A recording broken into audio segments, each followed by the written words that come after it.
There's a ditch on both sides of the road.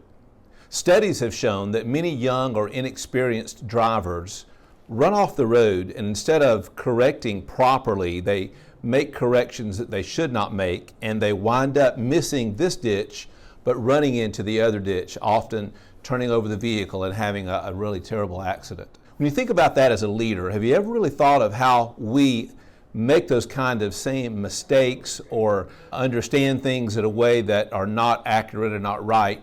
And so as a result, we miss one ditch, but we hit the other. I would say really there's two reasons that this often happens. One is we underestimate.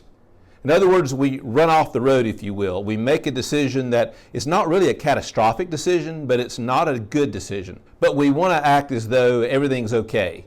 We act like nothing is wrong, or this is not a problem, as though everything is fine. We put blinders on about the decisions that we make, and we just assume if I continue on the road I'm on, even though I'm off the road, if you will, it's going to be okay, but we know that's not true. So we underestimate. But another problem happens is when we overcompensate, and this is what most people do.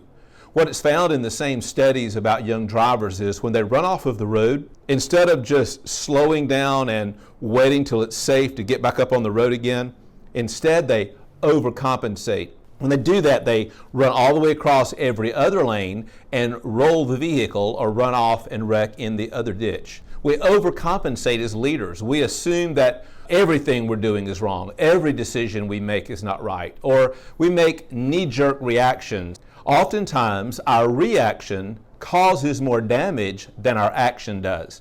So we have to think about what are we doing when we run off of the road in our life or in our leading of a team or those kind of things. We crash in the other ditch, and we often wonder, how did this happen? Or how did it happen so quickly? Or what in the world was I thinking?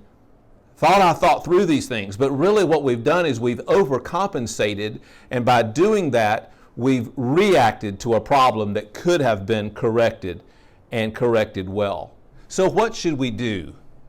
When you find yourself running off of the road, if you will, off the path, or if you want to think about it this way, running off of the purpose or the mission of your team or of your organization or even your own personal mission, what should you do when you find that the decision you made has run you off of that road? The first thing is slow down. Sometimes we want to speed up and just think, if I can get through this, maybe no one will notice. But the problem is speed will hurt you. Slow down, because you think better when you are at a slower pace. You react better. The number two is make no decision unless it's necessary. We tell young drivers, when you run off of the road, unless there's impending danger, don't make a decision. Don't try to turn and jerk your vehicle up on the road. Just slow down until it's a safe speed, and then you can make the decision at the right time to pull back up on the road.